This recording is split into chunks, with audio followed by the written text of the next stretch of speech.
Okay, we're gonna start checking from left to right. Everybody got good white balance? Everybody got sound? Sound, yeah. Fox? 45? No sound.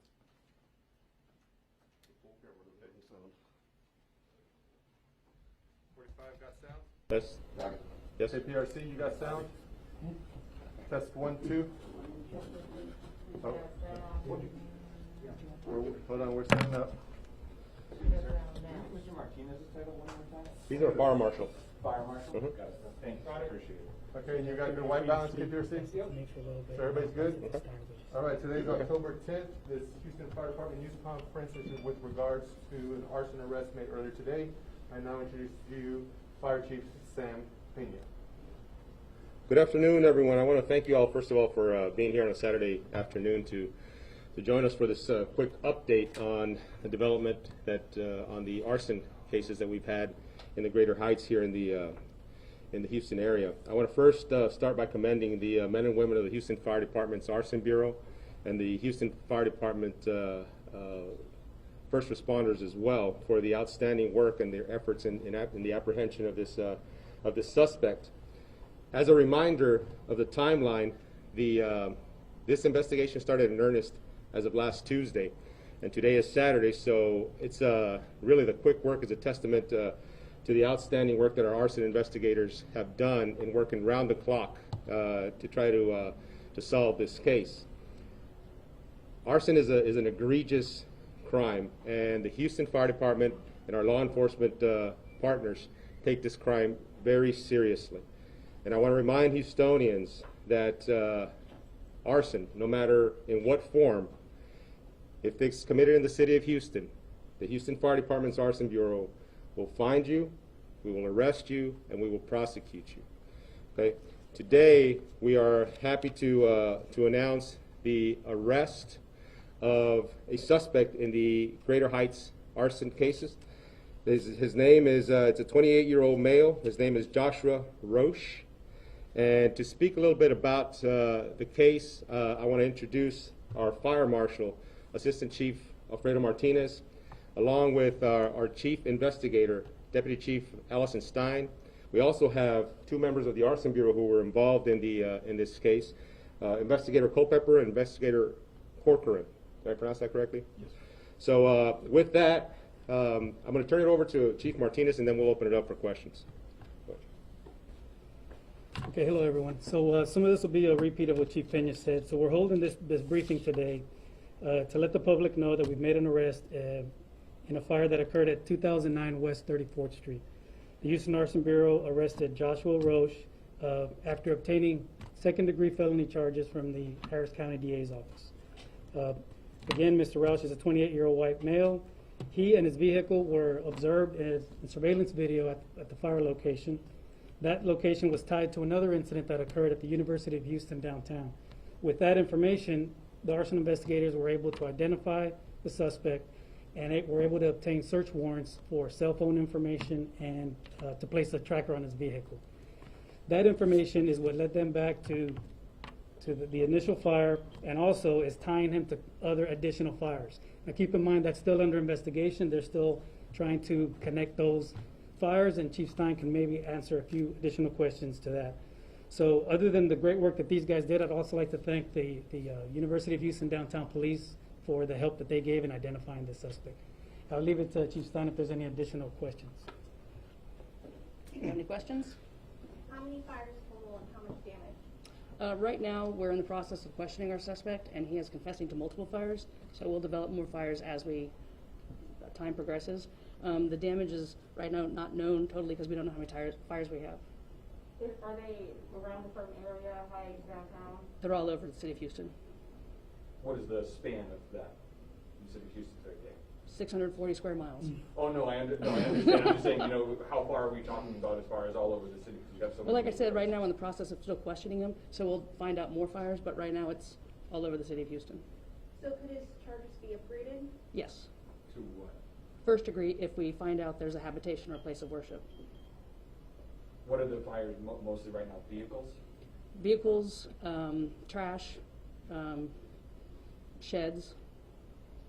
Any motive why he was doing this? Right now, we don't. We're still, like I said, in the process of questioning him, so we'll have that information soon. Do you know any of his victims? There are no human victims. Oh, when the owner of the vehicle, We know some of them because we've been interviewing them, yes. I mean, the suspect, did he know any of them? Not that I'm aware of, not now. So no one's been hurt in any of this? No. Any more questions? Were there any other things that clued y'all into this pattern or maybe participating in the other fires other than the surveillance video? Well, we've had a series of fires, so just the process of good boots on the ground investigative work, we've determined and brought him to the fires that we have right now, which let him to get arrest warrants and bring him in and question him, and he's confessing to other fires. Do you mind explaining a little more details on the surveillance video, how you were able to identify that he was the one at that location at, I think you said University of Houston downtown, and then how he was also to be able to be connected to these other fires as part of that video? Well, we have video with his vehicle, and through reasonable suspicion, we have that vehicle also at fire scenes. Developed reasonable suspicion, gave it to the district attorney, who allowed us to put a tracking device on his vehicle. So at those other scenes, was it from like a ring surveillance video or something like that, that you were able to say that is one in the same car? Yes, citizens having video. We have a lot of video for this case. And what's the make and model of the car, just in case others may have seen it? Well, we have custody of the car. But What is like, the- is there the- camera footage? Ford Focus, Okay. Do you have a color? silver. Silver? Is he related to the car fire that happened yesterday at 18th and Harbor in the Heights? Right now, we don't know that. Like I said, we're still questioning him. Would you mind just double checking the spelling of Mr. Roche's name? Is it R-O-C-H-E? It's this one, yeah. It's R-A-U-C-H. R-A-U-C-H. Spelled it phonetically for my. Got it. Got it. When was he taken into custody? This afternoon. So he was just setting like cars on fire, or he? He's also setting set various things on fire. The Molotov cocktails as well? At this, we're still questioning him.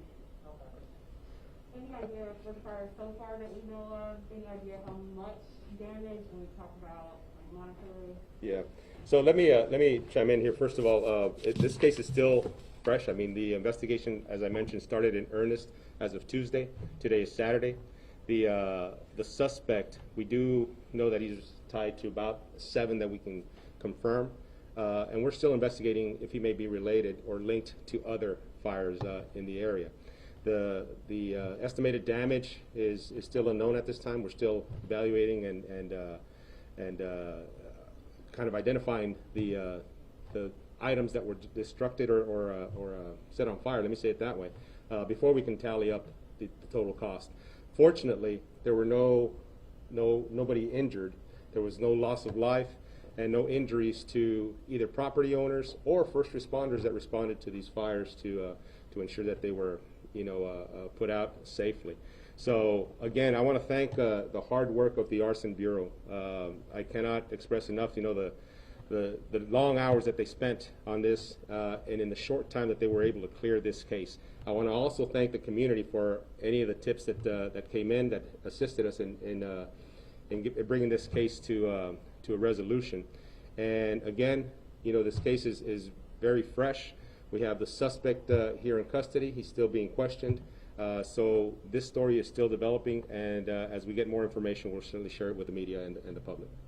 I know we've kind of touched on this a little bit, but if you wouldn't mind, I mean, we talked about the span of where these fires have taken place all over the city, and to be able to 7 fires at minimum, and to be able to track this person down within 5 days seems like a remarkable amount of time. Can you explain to maybe the average Joe or average homeowner how quick that process is? Because I know you've mentioned it a few times. Again, arson is especially if we have no leads or suspects or video to as a stepping off point, it's a very tedious and meticulous investigation work that these gentlemen and these men and women from the Arson Bureau are able to do in a 4-day span to clear and to link these 7 instances is incredible work, really, by the Houston Fire Department. And so again, I can't stress enough how proud I am of our folks and the work that they have done in getting this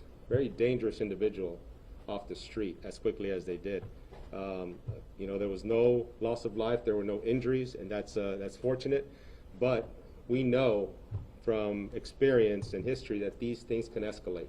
And so, again, because of the incredible work that the Arson Bureau has done today, we think that we got a very dangerous individual off the street, and the investigation continues.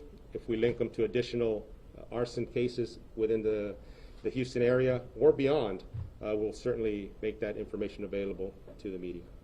Okay? Bueno, sí, mire, ahora estamos aquí con el Departamento de Bomberos, la sección de investigaciones, para informarle al público que hemos tenido un arresto de un individuo, un sospechoso que creemos que está involucrado en varias lumbres que se han hecho aquí en la ciudad de Houston.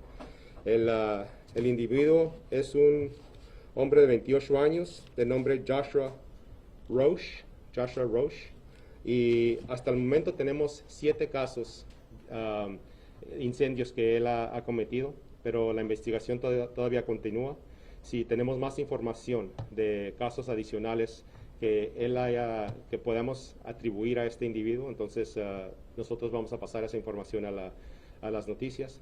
Pero estoy muy orgulloso del trabajo que han hecho el Departamento de Bomberos para asegurarnos que hemos removido a una persona peligrosa de las calles de aquí de Houston.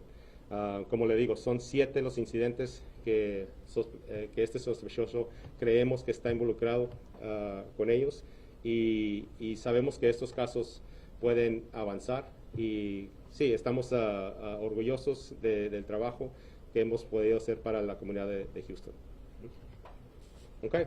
Oh, did we get where he's being held right now? I'm so sorry. Did we get where he's being held right now? Where he's being held? Yes, he's under arrest. He's being held here by the Houston Arson Bureau, and from there, he'll be processed, and then I'm not sure where. County? Transferred to where? He'll be transferred to the county.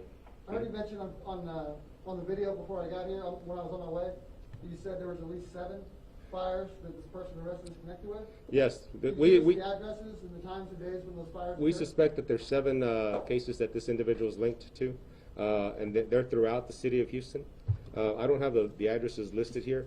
The majority of them were in the Heights, Greater Heights area, but I don't have the exact addresses. But again, these have been throughout the city of Houston. Who has the exact addresses? We know what those exact addresses are. I don't have them listed here, but we'll be able to provide those. Yeah, absolutely. What charges does he face again? Second-degree Charges felony. does he face again? Second-degree arson at this moment. Yes. Mm-hmm. Anything else? Second-degree arson implies that this person didn't directly set the fire, correct? No. You wanna answer that? Second-degree arson implies that it wasn't a place of habitation or a place of worship. So no one was living in any of the homes or any of the things that were set on fire. Okay. But it doesn't mean that he's not the person who actually set the fire, correct? He is the arsonist, yes. And the fires occurred on the 7th. The 7 fires. All 7 fires occurred on the 7th? Yes. Okay. All right, that concludes Okay. this news conference. Adam, I can use this person's time if you need. Come around, Yeah, Richard. come around here. Just real quickly, I think we're all probably curious about this. Will any of the surveillance video be released that we can use? I think part of the concern is that we've had emails into our newsrooms about, hey, there was this